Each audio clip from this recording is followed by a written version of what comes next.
In the shadows of wealth, a deaf boy's tears held a secret no one could hear. When a housekeeper's daughter signed the words no one bothered to learn, the mansion's perfect facade began to crumble. But no one imagined what would come next. Where are you watching from today? Drop your location in the comments, hit that like button, and subscribe for more heartbreaking stories that will leave you speechless. The sound of sobbing echoed across the immaculate lawn of the Blackwood estate, though, ironically, the one person making the sound couldn't hear it himself. 6-year-old Oliver Blackwood, the deaf son of billionaire tech mogul Richard Blackwood, had been crying under the garden table for nearly 2 hours. The staff had tried everything, offering toys, ice cream, even the iPad that usually calmed his tantrums. Nothing worked. "Someone call Mr. Blackwood." Mrs. Peterson, the head housekeeper, whispered urgently into her headset. "The boy won't stop, and the garden party starts in 3 hours." Richard Blackwood was in Tokyo closing a $3 billion merger. His new wife, Veronica, was upstairs, resting with a cold compress over her eyes and strict instructions not to be disturbed. The third, Mrs. Blackwood, had made it abundantly clear that her maternal instincts extended only to her Instagram posts, where she portrayed the perfect stepmother to her 7 million followers. "I've tried everything," the nanny, Miss Thompson, said with exasperation as she emerged from under the table. Her pristine uniform was now grass-stained, and her patience had worn thinner than the fancy imported napkins for tonight's event. "He won't even look at me." What nobody noticed was 8-year-old Lucy Davis watching from the kitchen entrance. Her mother, Eleanor, had worked as a cleaner at the Blackwood mansion for just 3 weeks. It was summer vacation, and with no one to watch Lucy, Elena had reluctantly brought her daughter to work, with strict instructions to remain invisible. "Have you tried asking him what's wrong?" Lucy suddenly spoke up, her voice small but clear in the garden chaos. Mrs. Peterson turned, surprised at the child's presence. "He's deaf, sweetie. He can't hear us." Lucy stepped forward, her worn sneakers a stark contrast to the manicured lawn. "I know, but did you ask him in his language?" The staff exchanged confused glances. Despite Oliver's condition, no one in the household had bothered to learn more than a few basic signs. His father hired speech therapists and specialists, but was rarely home to communicate with his son himself. Veronica had declared sign language too complicated after a single half-hearted lesson. Lucy walked slowly toward the garden table, kneeled down, and caught Oliver's eye. Then, to everyone's astonishment, her hands began to move in fluid, deliberate motions. "Where did she learn that?" Miss Thompson whispered. Eleanor, now standing nervously at the kitchen door, answered softly, "Her cousin is deaf. They're very close." Under the table, Oliver's sobbing gradually subsided as he watched Lucy's hands. His red-rimmed eyes widened with recognition, the first genuine human connection he'd had in this house for months. He hesitantly signed back, his small fingers trembling. Lucy's face suddenly changed. The innocence in her expression hardened into something else, concern, then alarm. "What's he saying?" Mrs. Peterson demanded. Lucy kept signing, confirming what Oliver had told her. She asked him questions, and with each response, her young face grew more troubled. Finally, she turned to the waiting staff. "He says—" Lucy paused, looking uncertain.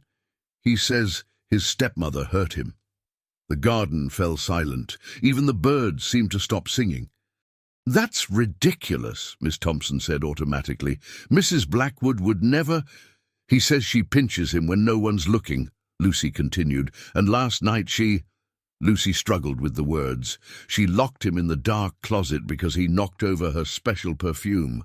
Mrs. Peterson's hand flew to her mouth. "The poor lamb has an overactive imagination. Mrs. Blackwood is just strict about certain things." But Lucy wasn't finished. "He says she tells him his daddy doesn't want him anymore. That's why he's always away. And she says—" Lucy's voice dropped to a whisper, that soon Oliver will be sent away for good. But what happened next would change everything in the Blackwood mansion. It would ripple through their lives like a stone dropped in still water, reaching even the distant, distracted Richard Blackwood in his Tokyo penthouse. And it all began with a child's tears, another child's hands, and a secret finally told. You might wonder, how could no one have noticed the signs before? Sometimes the loudest cries are the ones we cannot hear, and sometimes the people we trust the most are the ones we should fear. But don't worry, justice has a way of finding its voice, even in the quietest corners of a mansion built on secrets. Absolutely not, Mrs. Peterson declared, her normally composed face now flushed with indignation. I've worked for the Blackwoods for 15 years, and I will not entertain such accusations from a child who barely knows the family. But Lucy stood her ground, her small hands still signing reassurances to Oliver. The boy had crawled out from under the table and now clutched Lucy's sleeve like a lifeline. I'm just telling you what he said, Lucy replied, with a wisdom beyond her 8 years. Isn't it weird that none of you can talk to him? That nobody ever learned how? Miss Thompson shifted uncomfortably. She'd requested sign language training twice in her employment contract, only to have it denied as unnecessary by the household manager. We should call Mr. Blackwood, suggested Jenkins, the groundskeeper, who had wandered over to investigate the commotion. And tell him what? Mrs. Peterson hissed. That his wife is being accused of... She lowered her voice, glancing at the children, mistreating Oliver. Based on sign language from a cleaning lady's daughter. He'll fire us all. Elena stepped forward, placing protective hands on Lucy's shoulders. My daughter doesn't lie, Mrs. Peterson. If Oliver is telling her these things, there's truth to it. Tension crackled in the air, like the approaching summer storm visible on the horizon. The staff was divided, those loyal to their paychecks and those troubled by what they'd just learned. While the adults argued, Lucy continued her silent conversation with Oliver. The boy's hands moved frantically, telling her more. About the nights he cried himself to sleep, about the times Veronica accidentally stepped on his favorite toys, about the way she smiled sweetly at him in public but transformed behind closed doors. He needs to show them, Lucy suddenly announced to the group. Show us what? Mrs. Peterson asked warily. Lucy signed to Oliver, who hesitated, then slowly rolled up his sleeve. A collective gasp rose from the staff. 5 distinct bruises, clearly fingerprints, marked his pale upper arm. That could be from anything, Miss Thompson said weakly, though her face had paled. Boys get bruises all the time. And Oliver signed again to Lucy, who translated, he says she did this yesterday when he wouldn't smile for her Instagram photo. The evidence was becoming harder to dismiss, and as the reality of the situation dawned on the household staff, a moral dilemma unfolded before them. Years of loyalty to the Blackwood name battled with the undeniable truth revealed by a child who couldn't speak, but whose body told the story his voice couldn't. What are we going to do? Whispered Elena, the newest and most vulnerable employee, who knew her job hung in the balance. Before anyone could answer, the garden doors swung open. Veronica Blackwood stepped out, a vision in white linen, her hangover concealed beneath oversized sunglasses and carefully applied makeup. Why is everyone congregating out here? She demanded, her voice honey-sweet, yet somehow brittle. And why is Oliver not dressed for the photo shoot? The magazine will be here in 2 hours. Oliver instantly shrank back, attempting to hide behind Lucy. The movement wasn't lost on Veronica, whose gaze narrowed on the unfamiliar child. Who is this? She asked, looking directly at Eleanor. Mrs. Peterson stepped in smoothly.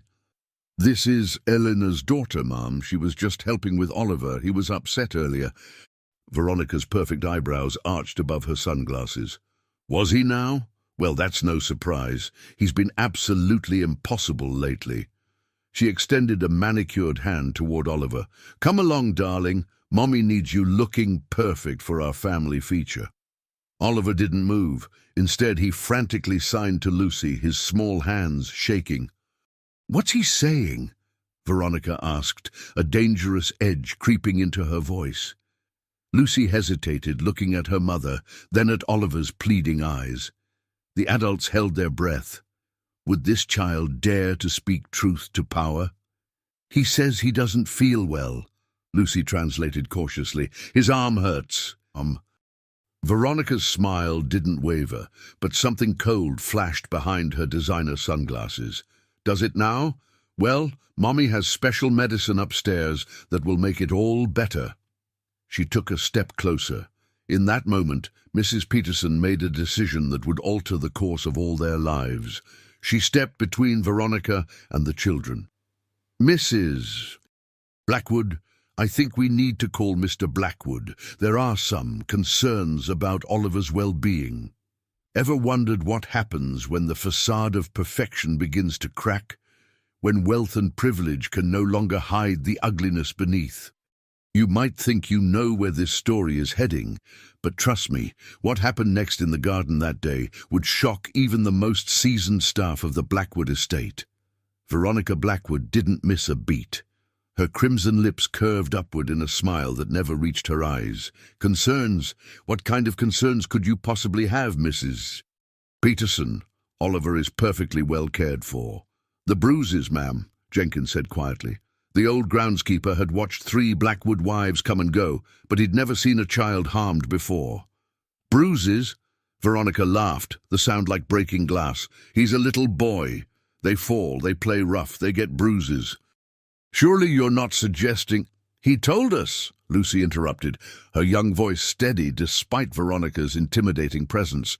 He told us what you do to him. Veronica's face transformed for just a split second.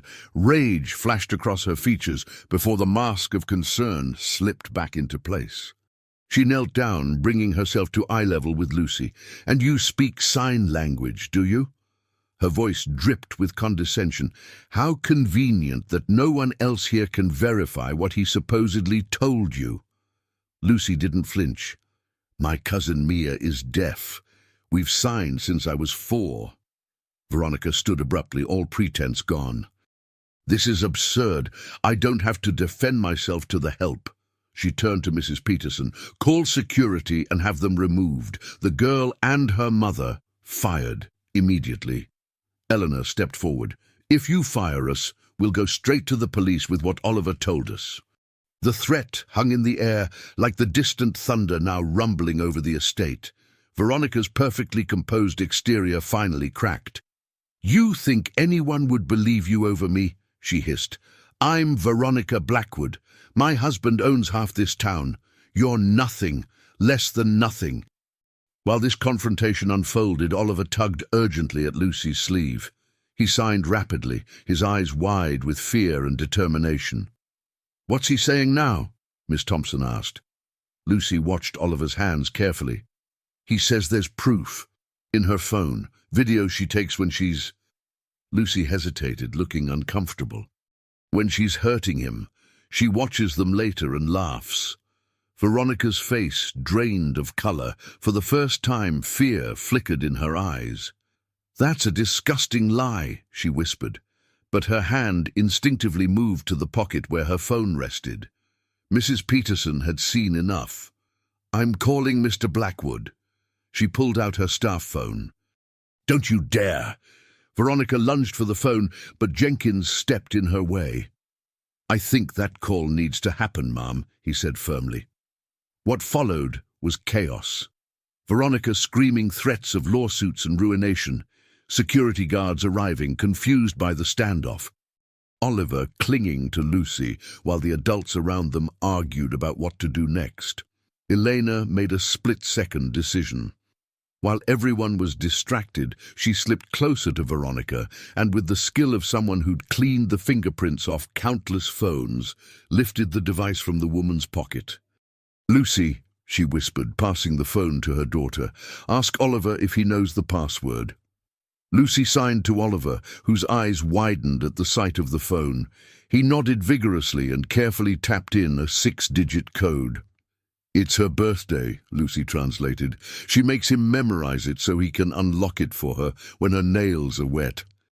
The phone unlocked, revealing a home screen filled with social media notifications. Oliver's small fingers navigated to a hidden folder labeled simply O. Inside were dozens of videos. By the time security reached the garden, Lucy had already pressed play on the first video. The sound of Veronica's voice filled the air, followed by the sight of Oliver cowering in a dark closet, tears streaming down his face as Veronica taunted him from behind the camera. "Still think I'm making it up?" Lucy asked, holding the phone up for everyone to see. The garden fell silent, except for the damning evidence playing from the device. Veronica's carefully constructed world collapsed in an instant. "Give me that!" she screamed, lunging toward Lucy. But it was too late.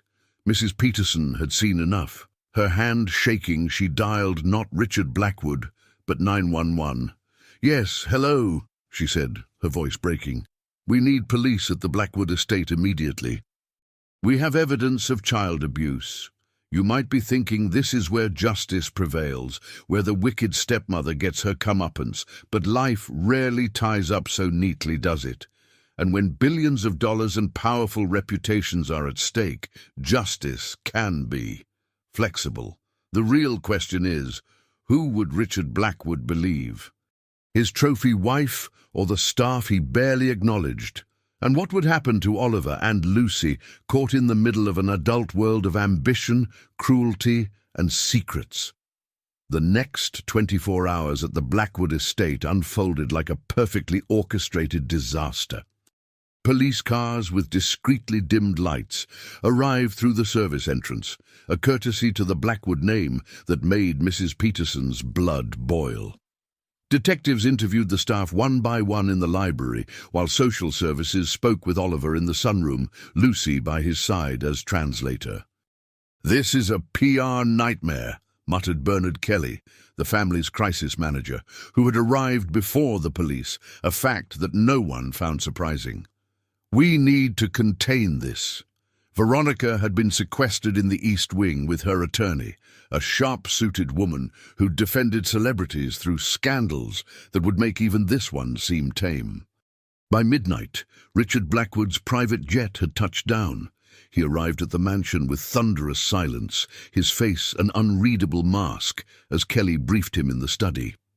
The staff huddled in the kitchen, a makeshift family united in worry and whispered speculations. "They'll bury it," Jenkins predicted grimly. "They always do." Elena held Lucy close. They hadn't been allowed to leave, ostensibly to assist with the investigation, but everyone knew it was to keep them from talking to the press. "What happens to Oliver?" Lucy asked, her young voice cutting through the adult conversations. No one had an answer. At precisely 1:07 a.m., Richard Blackwood entered the kitchen. The room fell silent as the billionaire, a man most of them saw only in passing or in newspaper photographs, stood awkwardly in the doorway. His face was haggard, his normally immaculate appearance rumpled from 20 hours of travel. "Where is my son?" he asked simply. "Asleep, sir," Miss Thompson answered. "The social worker said he could stay home tonight, but they'll be back tomorrow." Richard nodded, then did something that shocked everyone present. He pulled out a kitchen chair and sat down heavily among them. "Tell me everything," he said. "Not the sanitized version Kelly gave me, the truth." And so they did. Mrs. Peterson described finding Oliver under the table. Jenkins showed pictures he'd quietly taken of the bruises. Miss Thompson admitted she'd suspected something was wrong for weeks, but had been too afraid to speak up. Finally, Richard turned to Lucy, who sat wide-eyed beside her mother. "And you," he said, his voice softening. "You're the one who can speak with him." Lucy nodded solemnly. "What did my son tell you?" Lucy met his gaze without flinching. "He said He tried to tell you, many times, but you were never there. The words hit Richard like a physical blow. He closed his eyes briefly, absorbing the accusation. "He's right," he finally said. "I haven't been there."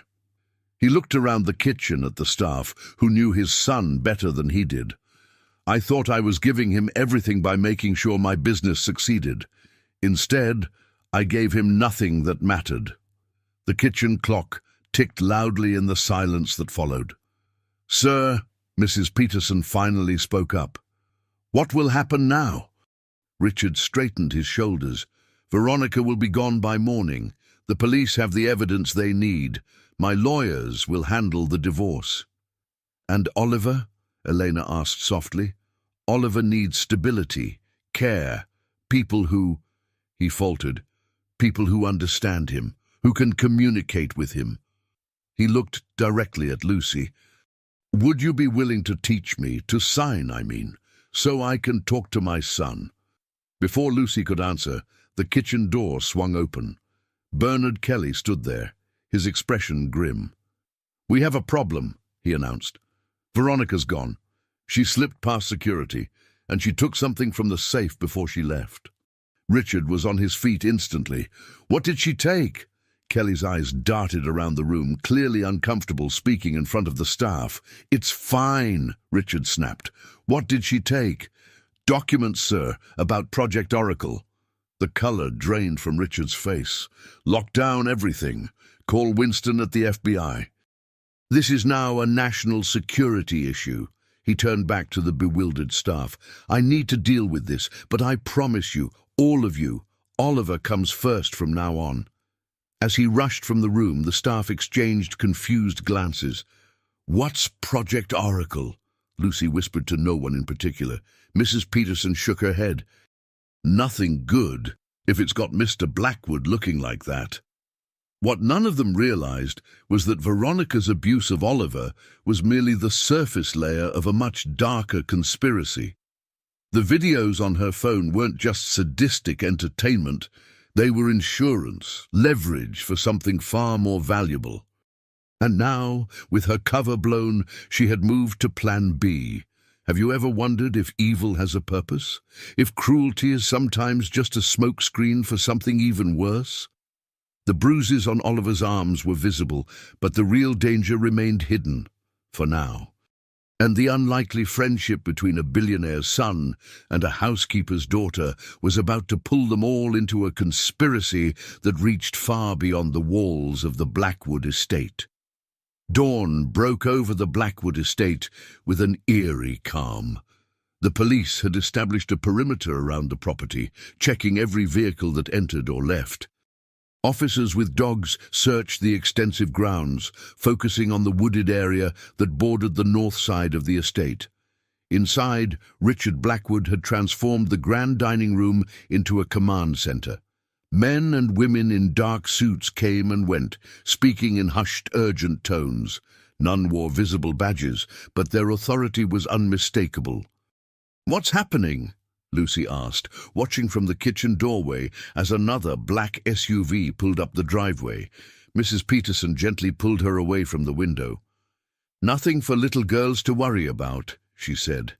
But her tight expression betrayed her own concern. Lucy frowned. "I'm not little, and Oliver is my friend. I deserve to know." Elena, who had been up all night alternating between comforting her daughter and giving statements to various officials, sighed heavily. "Lucy, sometimes adults have complicated problems." "Like hurting children?" Lucy challenged. The adults exchanged uncomfortable glances, out of the mouths of babes, indeed. Upstairs, Oliver remained in his room with Miss Thompson and a kind-faced woman who had been introduced as Dr. Chen, a child psychologist who knew sign language.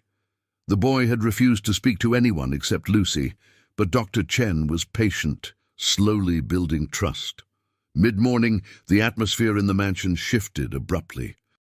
Raised voices came from the dining room, followed by the sound of something heavy hitting the wall. Moments later, Richard Blackwood stormed into the kitchen, his face ashen. "Where's Oliver?" he demanded. "Still upstairs with the doctor," Mrs. Peterson replied. "Is everything all right, sir?" Richard ran a hand through his dishevelled hair. "No, nothing is all right." He looked at the staff gathered in the kitchen, then made a decision. "You all deserve to know what's happening. You're part of this now, whether I like it or not." He sat at the kitchen table, gesturing for everyone to join him. "Veronica isn't just my wife. Was my wife," he corrected himself bitterly. "She's also an operative." "A spy?" Jenkins asked incredulously. Richard nodded grimly. "I met her 3 years ago at a tech conference in Geneva. She was charming, beautiful, interested in my work. I was." He paused. "Lonely. My second divorce had just finalized. Oliver was struggling. She seemed perfect." "Too perfect," Elena murmured. "Exactly." Richard's eyes met hers with surprise and respect. "Too perfect, but I didn't see it then." "Who does she work for?" Mrs. Peterson asked. "We believe a consortium of foreign interests targeting American tech innovations. My company, BlackNet, has been developing a quantum encryption system that could revolutionize cybersecurity. Project Oracle." "And she wanted to steal it?" Jenkins asked. Richard shook his head. "Not steal. Sabotage. The documents she took contained critical flaws, deliberately engineered weaknesses that would allow backdoor access to any system using our encryption." The implications hung heavy in the air. "But what does this have to do with hurting Oliver?" Lucy asked, her young voice cutting through the tension. Richard turned to her, his expression softening with pain. "Control. Leverage. They knew my weakness, my son. Veronica's assignment was to establish dominance over Oliver, document his mistreatment, and use it to blackmail me if necessary." That's monstrous," Elena whispered. Richard nodded, his face haggard with guilt and rage. "We now believe she's been transmitting information all along. The abuse videos were just insurance. If I ever discovered what she was doing, she could threaten to release evidence of my son being mistreated under my roof. The scandal would destroy me publicly and cripple BlackNet's government contracts." Lucy stood up suddenly. "Oliver tried to tell you," she said accusingly. "He ran away from her twice. He broke her special phone once. He was trying to protect you, not himself." Richard stared at the 8-year-old, stunned by her insight. "What do you mean?" Lucy's hands moved instinctively as she spoke, signing from habit. "He told me last night. He saw her in your office once, copying files. When she caught him watching, that's when she started hurting him. She told him if he ever told anyone, she would hurt you too." The billionaire's face crumpled. His son, his 6-year-old son, whom he'd neglected for empire building, had been silently fighting to protect him all along. Before Richard could respond, his security chief burst into the kitchen. "Sir, we've got a location. Facial recognition picked her up at Baltimore Airport." Richard stood immediately. "I'll be right there." He turned back to the staff.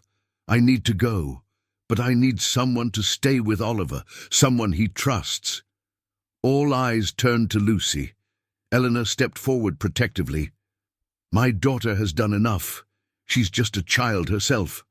"Mom," Lucy interrupted, "Oliver needs me. I'm the only one who can talk to him." "Actually," came a new voice from the doorway. Dr. Chen stood there, a tablet in her hands. "Oliver has something he wants to show all of you, especially you, Mr. Blackwood." She turned the tablet around. On the screen was a video, footage from Oliver's bedroom security camera from 3 nights earlier. It showed Veronica entering his room late at night, sitting on his bed, and having what appeared to be a lengthy conversation. "But Oliver's deaf," Miss Thompson said, confused. "How were they talking?" Dr. Chen smiled sadly. "Watch her hands." Every person in the kitchen froze as they realized what they were seeing. Veronica was signing fluently to Oliver, had been able to all along. "She knew sign language," Lucy whispered. "She pretended not to, but she did." "There's more," Dr. Chen said quietly, fast-forwarding the video. "This is the important part." They watched as Veronica showed Oliver something on her phone, a different phone than her regular one. She pointed to the screen, then made a series of threatening gestures. Oliver nodded fearfully. Dr. Chen paused the video. Oliver says she showed him pictures of a building and told him it was where his father's company makes special computers. Then she said if he ever told anyone their secret, she would make the building explode with all the people inside. Richard's face went deathly pale. "Blacknet's Quantum Lab. We have 63 researchers there." He turned to his security chief. "Call Langley. Now. Full evacuation protocol." As chaos erupted around them, Lucy slipped away from the adults and made her way upstairs. She found Oliver sitting on his bed, knees pulled up to his chest. She signed to him. "You did the right thing." His small hands replied, "I'm scared." Lucy sat beside him. "Me too." Oliver looked at her, then signed something that would change both their lives forever. "I saw more than they know. I know where she's really going." Would you believe that everything that happened so far, the abuse, the espionage, the threats, was just the beginning? That the real danger was something no one, not even Richard Blackwood with all his resources, had anticipated? Sometimes the most important clues come from those we underestimate the most. And sometimes saving the day requires the courage of children who refuse to be silenced. "What do you mean you know where she's really going?" Lucy signed, her eyes wide with concern. Oliver glanced nervously at his bedroom door before sliding off the bed. He padded across the plush carpet to his closet, the same closet where Veronica had locked him as punishment. With small, determined hands, he pushed aside designer clothes that still had price tags attached, revealing a vent in the wall. Lucy watched, puzzled, as Oliver unscrewed the vent cover with practiced ease.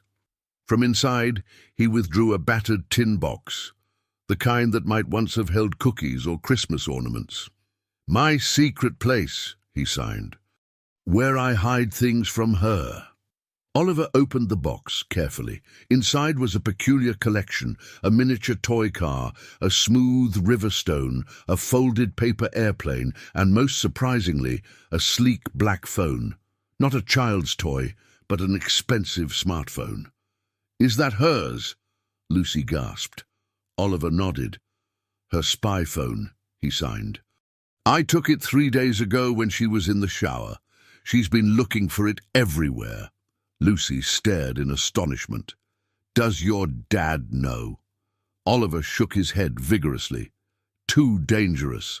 She said she'd hurt him if I told." With the innocent dexterity of a digital native child, Oliver unlocked the phone.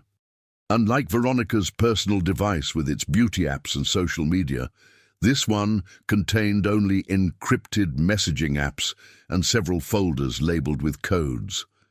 "Look," Oliver signed, opening a map application. A red pin marked a location in what appeared to be a remote area. "She talks about this place. She's going here to meet the bad people." Lucy peered at the screen. "We need to tell your dad," she signed. "This is too big for us." But Oliver's face crumpled in fear. What if they're watching? What if they hurt him? His hands trembled as he signed. "She said they have people everywhere, even here." The weight of the situation, far too heavy for children's shoulders, settled between them. Before Lucy could respond, footsteps approached the bedroom. Oliver quickly stashed the phone back in his tin box and shoved it into the vent, replacing the cover just as Dr. Chen entered the room. "Everything okay in here?" she asked gently. Lucy nodded, exchanging a silent look with Oliver. Their secret bound them together now, a secret that could potentially save lives or put them all in greater danger. Downstairs, the Blackwood mansion had transformed into something resembling a military operation. FBI agents swept the house for surveillance devices, while cybersecurity experts combed through the estate's networks for digital backdoors. Richard Blackwood stood in his study, staring at a secure laptop displaying the evacuation of the quantum lab. 63 researchers, brilliant minds working on technology that could change the world, filing out of the building in an orderly panic, unaware of the true nature of the threat. "Sir," his security chief approached, "the lab is clear, but we found this." He handed Richard a tablet displaying thermal imaging of the facility's basement. "There's definitely something there that shouldn't be." Richard's jaw tightened. "Explosives. EOD team is assessing now, but it looks that way. If she'd triggered it." The implication hung in the air. Hundreds of lives and billions in research, gone in an instant. "Any word on Baltimore?" Richard asked, his voice tight. "She boarded a private charter. We're tracking it now." Mrs. Peterson appeared at the study door, her usual composure visibly strained. "Mr. Blackwood, there's someone here to see you. Says he's from the State Department." Before Richard could respond, a tall man with silver hair and a grave expression entered the room. "Actually, it's Defense Intelligence Agency," he corrected, extending his hand. "James Holloway. We need to talk about your wife, Mr. Blackwood, or rather, about who she really works for."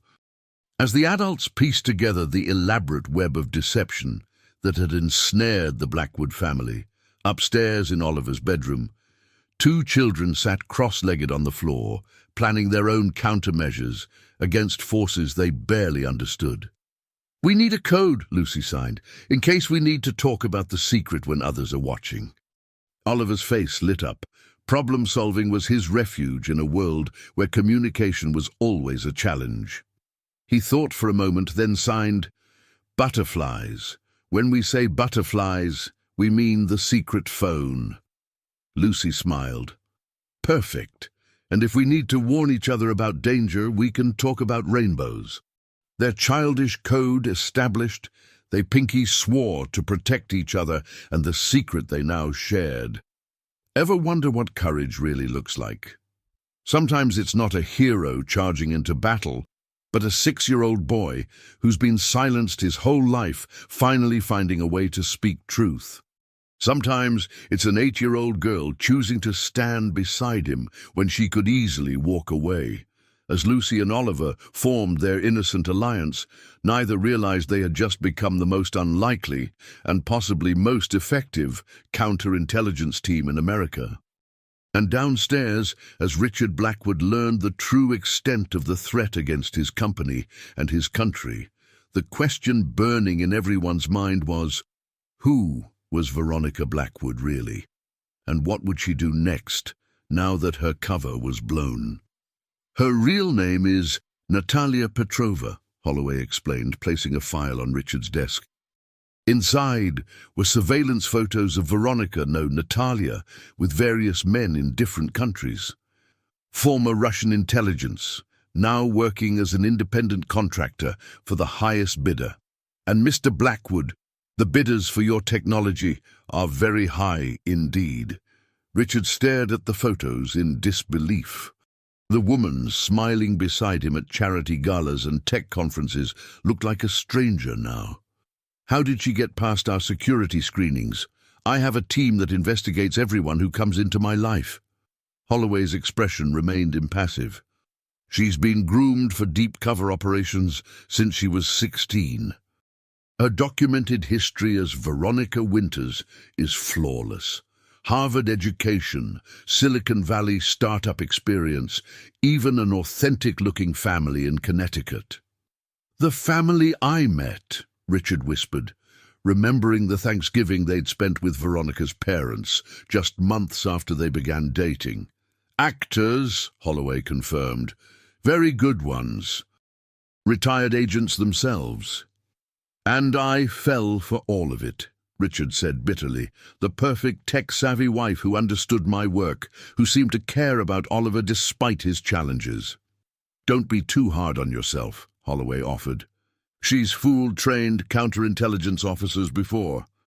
That's why we've been watching her, and by extension you, for the past 18 months. Richard's head snapped up. "You knew?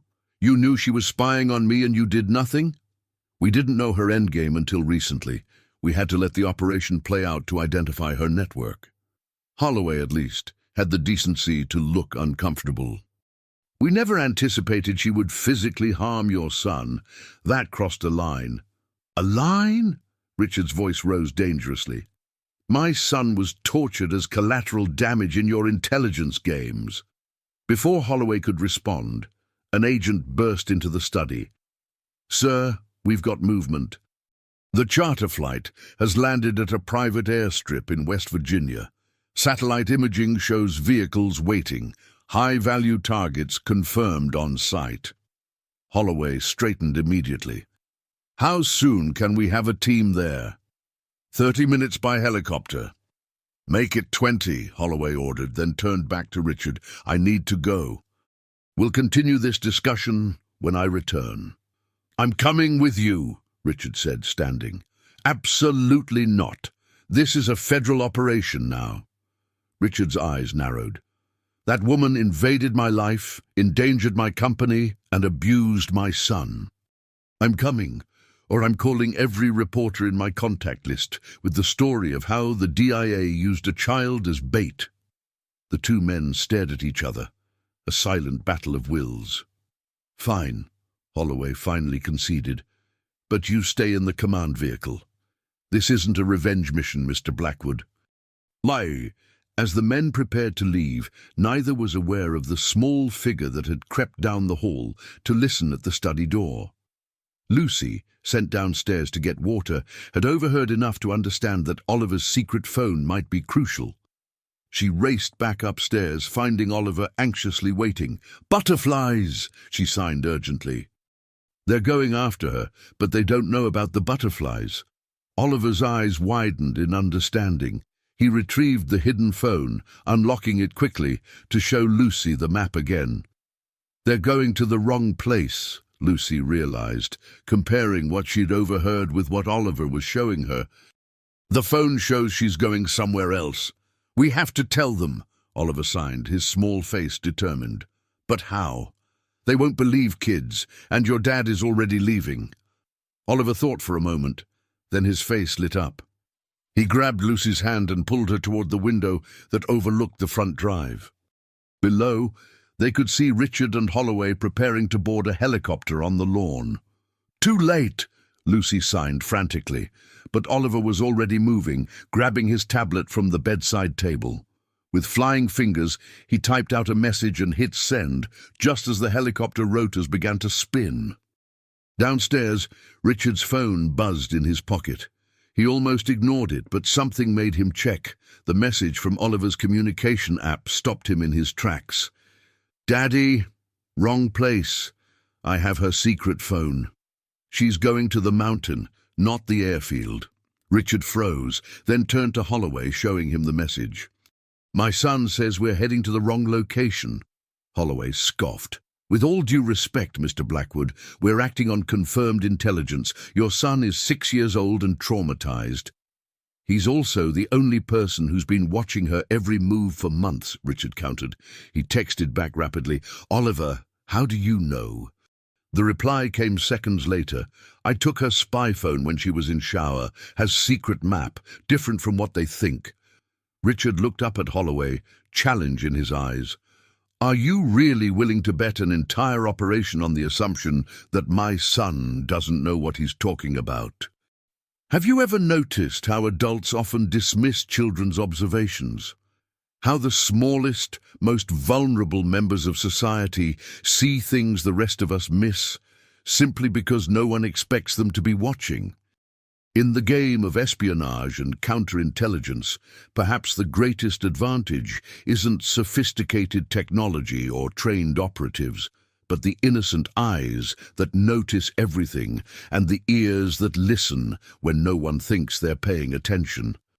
As Richard Blackwood faced down a seasoned intelligence officer with nothing but his son's text message as evidence, the fate of Project Oracle and possibly national security hung in the balance. 2 minutes, Holloway said grudgingly, stepping away from the helicopter. That's all I can spare to humor this theory. Richard didn't waste a second, sprinting back into the mansion and taking the stairs 2 at a time. He burst into Oliver's room, startling both children. "The phone," he signed and spoke simultaneously, kneeling before his son. "Show me." Oliver hesitated for just a moment before retrieving his secret box. He handed the sleek black device to his father with solemn ceremony. Richard examined it quickly, a specialized secure phone with military-grade encryption.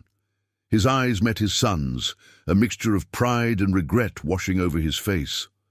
"How did you get this?" he asked, his hands forming the signs awkwardly, but with determination.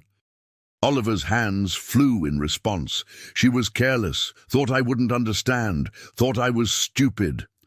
The last word was signed with such vehemence that Richard flinched.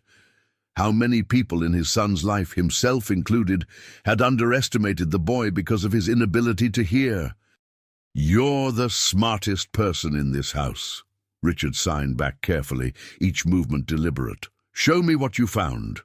Oliver navigated to the map application, pointing to coordinates in the Appalachian Mountains, nearly 100 miles from where intelligence believed Veronica was heading. "There's a facility there," Lucy explained, watching Oliver's signs. "He says she talks about it when she thinks he can't understand. Something about the final delivery." Richard's phone buzzed with an impatient text from Holloway. With a quick decision, he photographed the map on Veronica's phone and sent it to the agent. Seconds later, Holloway himself appeared in the doorway, face tight with controlled urgency. "Where did this come from?" he demanded. Richard gestured to Oliver. "My son, the one you all thought was just a pawn in this game." Holloway stared at Oliver with new respect, then spoke into his comm device. "Reroute to secondary coordinates. And get me satellite imagery of Sector 7 Alpha in the Appalachians, focused on these coordinates." He showed his tablet to Richard. "There's nothing registered at this location. No buildings, no infrastructure." "That's the point," Richard replied. "It's the perfect cover." Holloway made a swift decision. "We're moving out now. Mr. Blackwood, you're still with me?" He turned to the children. "You two have done something extraordinary today. Now I need you to stay here, where it's safe. Can you do that?" Both children nodded solemnly, though Lucy's eyes darted to Oliver's with a silent message that the adults missed. As Richard prepared to leave, he knelt before Oliver once more. "I've missed so much," he signed, his movements becoming more natural with practice. "When this is over, things will be different. I promise." Oliver's response was both heartbreaking and hopeful. "I believe you this time." Within minutes, the helicopter lifted off, carrying Richard and the tactical team toward the mysterious mountain facility.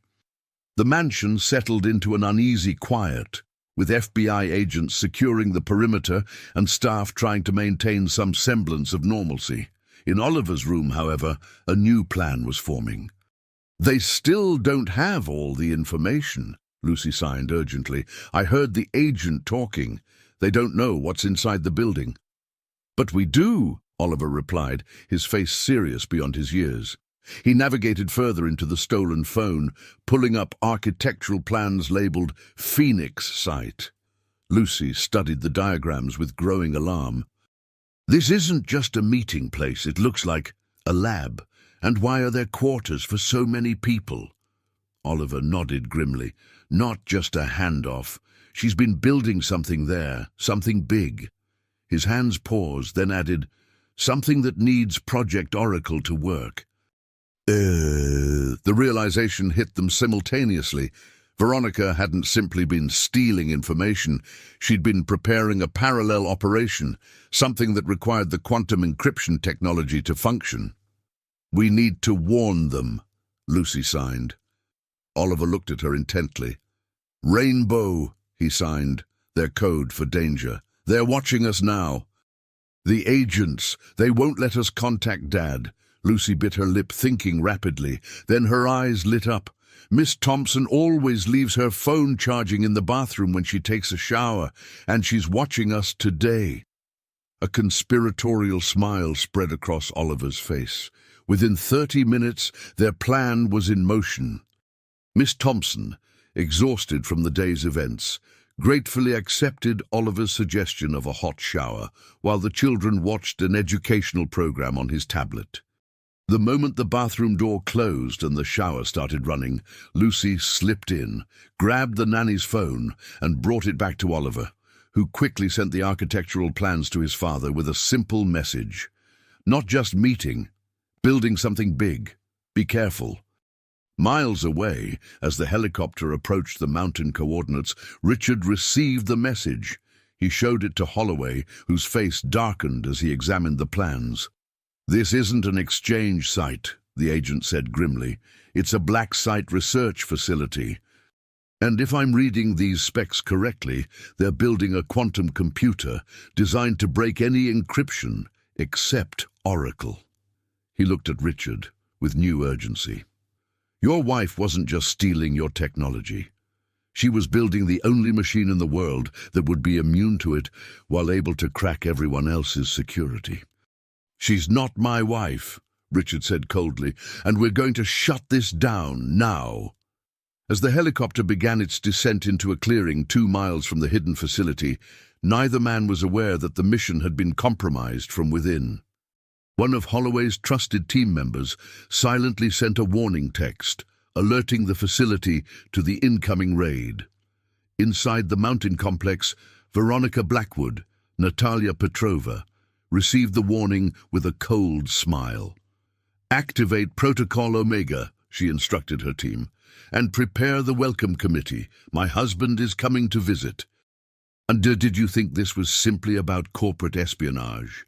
About a woman manipulating her way into a wealthy man's life? The truth, as Oliver had discovered through patient observation and Lucy through loyal friendship, was far more sinister. The question now wasn't just whether Richard would capture Veronica, it was whether he would survive the encounter at all. And back at the mansion, 2 children who had already proven themselves braver and smarter than anyone expected were about to face a danger of their own. The mountain facility, camouflaged so effectively that it appeared to be nothing more than a natural rock formation from above, hummed with frantic activity. Veronica moved through the underground complex with deadly efficiency, issuing orders in Russian and Mandarin as technicians hurriedly transferred data and dismantled equipment. "We have 17 minutes before they breach the perimeter," she announced to her lead scientist, a thin man with nervous hands and brilliant eyes. "Is the prototype ready for transport?" "Yes, but we need at least 30 minutes to safely disconnect it from cooling systems," he protested. Veronica's smile was chilling. "You have 15. After that, this facility won't exist, with or without the prototype." Meanwhile, Holloway's tactical team moved through the forest, guided by satellite imagery and Oliver's stolen intelligence. Richard, despite promises to stay in the command vehicle, had convinced Holloway to let him join the forward team. His intimate knowledge of Project Oracle made him invaluable for identifying critical technologies. "Remember," Holloway briefed the team, "primary objective is to secure any quantum computing hardware and Oracle-related materials. Secondary objective is to apprehend Petrova and her accomplices, lethal force authorized only as last resort." Richard checked the lightweight body armor they'd given him, an uncharacteristic determination hardening his usually corporate demeanor. "And if Veronica Natalia resists?" Holloway's expression was unreadable. "Then she's made her choice." Back at the Blackwood mansion, a new crisis was unfolding. Lucy had just returned Miss Thompson's phone to the bathroom when alarms suddenly blared throughout the house. "Security breach in Sector 4, announced an automated voice. "All personnel implement lockdown protocol."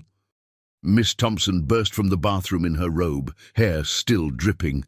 "Under the bed," she ordered the children. "Now!" Before they could move, the bedroom door crashed open. 3 armed men in tactical gear stormed in, faces concealed behind balaclavas. "Where's the phone?" the leader demanded, his accent thick and Eastern European. Miss Thompson stepped protectively in front of the children. "What phone? Who are you people?" The man struck her with his weapon, sending her crumpling to the floor. "Not asking twice," he snarled, turning to the children. "Where is Natalia's phone?" Oliver stood frozen, but Lucy stepped forward, her young face defiant. "We don't know what you're talking about," she said, subtly signing to Oliver behind her back. "Rainbow, maximum rainbow." Oliver understood immediately. Their worst-case scenario had arrived. His eyes darted to the vent where his tin box was hidden, then back to the intruders. The leader noticed the exchange. "The boy knows," he said to his companions. "Search the room. Tear it apart if necessary." As 2 men began ransacking the bedroom, the leader grabbed Lucy's arm. "You will tell us what you know, or your friend will suffer." Lucy's eyes flashed with a courage far beyond her 8 years. "He can't hear you, stupid. He's deaf." The man's eyes narrowed dangerously. "But he can feel pain, no? Children heal quickly from broken fingers." Before he could make good on his threat, an unexpected sound interrupted. Laughter. Oliver was laughing silently, his small shoulders shaking with apparent mirth. The leader stared in confusion. "What is funny, boy?" Oliver signed rapidly to Lucy, his face alight with mischievous triumph. Lucy translated, choosing her words carefully. "He says you're too late. The phone already told us everything, and we already told his dad." The leader's expression darkened. He spoke rapidly in Russian to his companions, who immediately abandoned their search of the room. "New plan," he announced, grabbing both children. "You are coming with us. Insurance in case your father needs motivation to cooperate." Miss Thompson stirred on the floor, blood trickling from her temple. "No," she moaned. "Leave them alone." The leader ignored her, speaking into his radio. "Package secured. Moving to extraction point Alpha." As they were hustled down the service stairs, Lucy and Oliver exchanged terrified glances. The situation had escalated beyond anything they had imagined. Yet even in their fear, a silent communication passed between them, a plan forming without words. Oliver suddenly went limp, dropping to the floor with a convincing display of terror and confusion. While the men focused on picking him up, Lucy took her chance. She broke free and ran, not away from danger but toward it, directly to the kitchen where she knew the staff would be gathered. "They're taking Oliver!" She screamed as she burst through the door. "Bad men with guns!" The kitchen erupted in chaos. Jenkins grabbed a carving knife, Mrs. Peterson hit a panic button hidden under the counter, and Elena pulled her daughter behind her protectively. Upstairs, FBI agents who had been securing other parts of the mansion responded to the alarm, converging on the service stairs where the kidnappers now found themselves trapped between federal agents above and enraged household staff below. In the mountain facility, Richard and Holloway's team had reached the outer perimeter undetected. As they prepared to breach the main entrance, Richard's phone vibrated with an emergency alert from the mansion's security system. "Something's wrong at home," he whispered urgently to Holloway. The agent checked his own device. "Hostage situation," he confirmed grimly. "They're after the children." Richard's face drained of color. "This was a diversion. She wanted me away from the house." Holloway's expression hardened. "Or she's hedging her bets. If she can't complete her operation here, she'll use your son as leverage." A terrible understanding dawned on Richard. "We have to go back." "Negative," Holloway replied firmly. "The team at the mansion is fully capable. Our window of opportunity here is closing. We proceed as planned." The clash between fatherhood and national security played across Richard's features. For so many years he had chosen his work over his son. Not today. "I'm going back," he said, removing his tactical gear. My son needs me more than your operation does. Holloway blocked his path. If we don't secure this facility now, the threat doesn't end. Think bigger than one family, Blackwood. Richard's response was cold and precise. My family is all that matters. Either get me transport back to the mansion, or I'll find my own way. As the two men stared each other down, an explosion rocked the mountain behind them. The facility's self-destruct sequence had begun. Did you ever wonder what a parent would sacrifice for their child? What choice would you make if forced to decide between saving many or saving the one you love? As Richard Blackwood finally confronted this impossible choice, miles away, his son and an 8-year-old girl were fighting their own battle, outnumbered, outgunned, but refusing to surrender. The next few minutes would determine not just their fates, but perhaps the course of global cybersecurity for generations to come. In the confined space of the service stairs, the kidnappers realized their tactical disadvantage. FBI agents descended from above, while kitchen staff blocked the exit below, armed with improvised weapons and righteous fury. "Back off, or the boy dies," the leader shouted, holding Oliver with one arm while aiming his weapon with the other. Oliver, however, had been preparing for this moment. In the silent world he inhabited, observation was everything, and he had observed Veronica's self-defense instructor many times through the gym windows. With calculated precision, he went completely limp, becoming dead weight in his captor's grip. The momentary shift in balance was all that was needed. As the leader struggled to maintain his hold, Jenkins charged from below, his decades of military service before becoming a groundskeeper evident in his swift, decisive movements. The knife he wielded wasn't meant for combat, but his skill made it deadly effective. The leader howled as the blade sliced across his arm, his weapon clattering down the stairs.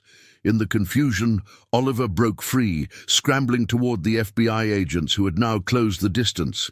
The other kidnappers, seeing their plan disintegrate, attempted a desperate last stand. Gunfire erupted in the narrow stairwell. Mrs. Peterson pulled Lucy to the floor, shielding the child with her body. Elena screamed her daughter's name, struggling against an agent who held her back from the danger. When the echoes of gunshots finally faded, an eerie silence fell over the Blackwood mansion. 2 kidnappers lay wounded and subdued. The third, the leader, was dead, Jenkins' kitchen knife still embedded in his chest after a final desperate struggle. Oliver sat on the bottom step, seemingly calm despite the chaos, though his hands trembled slightly. Lucy broke free from Mrs. Peterson's protective embrace and ran to him, engulfing him in a fierce hug that needed no words in any language. "You were so brave," she signed when she finally pulled back. Oliver's response was simple. "So were you." In the mountain facility, the situation had devolved into chaos. The self-destruct sequence had triggered a cascading failure throughout the complex. Research staff fled toward emergency exits, while Veronica's security team engaged Holloway's forces in a running gunfight through smoke-filled corridors. Richard, who had refused to leave despite Holloway's orders, navigated the labyrinthine facility with single-minded purpose. His target wasn't the quantum hardware or the stolen Oracle data. It was Veronica herself. He found her in the central laboratory, supervising the hasty dismantling of a prototype that glowed with the distinct blue light of quantum cooling systems. "Hello, Richard," she said without turning, somehow sensing his presence.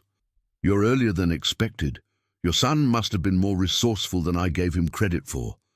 "It's over, Natalia," Richard replied, using her real name deliberately. "The facility is surrounded.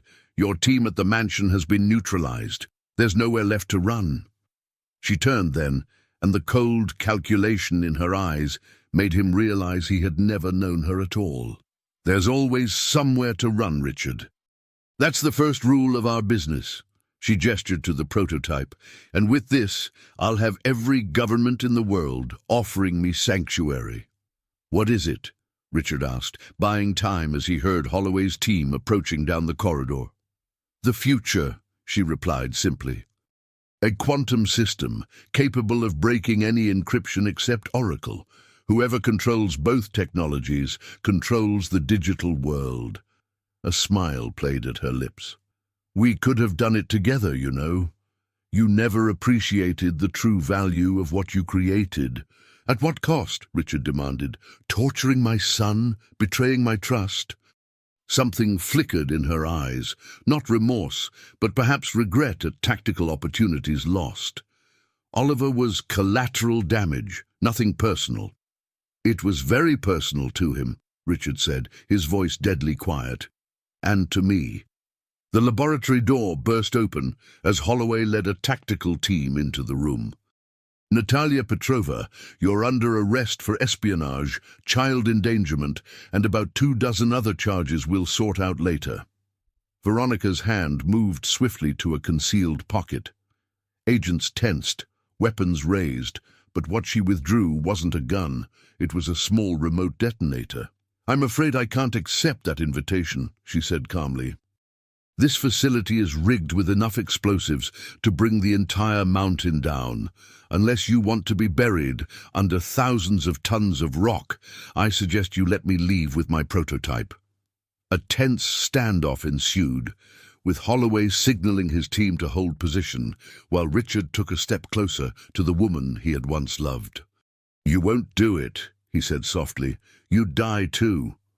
Veronica's smile was chilling. "You never really knew me at all, did you, Richard?" What happened next occurred so quickly that later reports would contain conflicting accounts. Veronica's thumb moved toward the detonator button just as Richard lunged forward. Gunfire erupted from multiple directions. The prototype crashed to the floor, its delicate quantum components shattering. And in the midst of it all, a single bullet found its mark. Richard knelt beside Veronica as her life ebbed away, red blossoming across her white lab coat. Her final words, whispered only to him, would haunt him for years to come. "He has your eyes, you know. I almost regretted it sometimes." Then she was gone, taking her network of secrets with her. The helicopter ride back to the Blackwood mansion was conducted in exhausted silence. Holloway's team had secured what remained of the facility, but the true victory had occurred far from the mountain hideaway, in a service stairwell where 2 children and a loyal staff had defeated trained operatives through courage and quick thinking. As the helicopter descended onto the mansion's lawn, Richard saw a small figure standing at Oliver's bedroom window. His son's face, normally so guarded, broke into a smile of pure joy at the sight of his father's return. 3 hours later, after debriefings and medical examinations, Richard sat in the kitchen with Oliver, Lucy, and Eleanor, Mrs. Peterson had prepared hot chocolate, comfort food for a household that had experienced far too much excitement for one day. "What happens now?" Lucy asked, voicing the question on everyone's mind. Richard looked at his son, then at the little girl who had changed everything by simply being able to communicate with him. He signed as he spoke, a new habit he was determined to maintain. "Now we heal," he said simply, "and we stay together." Oliver's hands moved in response. Lucy too, and her mom. Richard glanced at Elena, who had protected the children with the same fierce devotion she had shown her daughter. A connection had formed between them during the crisis, something that might, with time, become more. "If they want to," he signed back. "This house could use more family." Eleanor smiled, reaching for her daughter's hand. "We'd like that, wouldn't we, Lucy?" Lucy nodded enthusiastically, then signed to Oliver. "See? I told you there would be a happy ending." Oliver's response brought tears to Richard's eyes. Not ending. Beginning. 1 month later, the Blackwood mansion had transformed. The cold, museum-like atmosphere had given way to a warm, lived-in home. Security remained tight, but laughter echoed through rooms that had known only silence before. Richard had taken a leave of absence from Blacknet to focus on what truly mattered, building a relationship with his son and creating a new kind of family with Eleanor, Lucy, and the loyal staff who had become so much more than employees. Project Oracle continued under new leadership with enhanced security and ethical guidelines. The attempted theft had ultimately strengthened rather than weakened the technology's potential to protect digital privacy worldwide. And every evening, in the garden where it all began, Lucy taught sign language classes to the entire household, with Oliver proudly serving as her assistant instructor. The little boy, who had once hidden under tables, now stood tall, surrounded by people who not only heard him, but truly listened. Have you ever wondered if heroes come in all sizes? If the smallest voices might sometimes speak the most important truths? In the end, it wasn't billion-dollar technology or government agents that saved the day. It was two children who refused to be silenced, who built a bridge of understanding when adults had failed. And perhaps that's the greatest lesson of all, that sometimes, to solve our biggest problems, we need only listen to our smallest voices. For in the silence of Oliver's world and the wisdom of Lucy's heart, they had found something more powerful than any quantum encryption, the unbreakable code of friendship, courage, and love.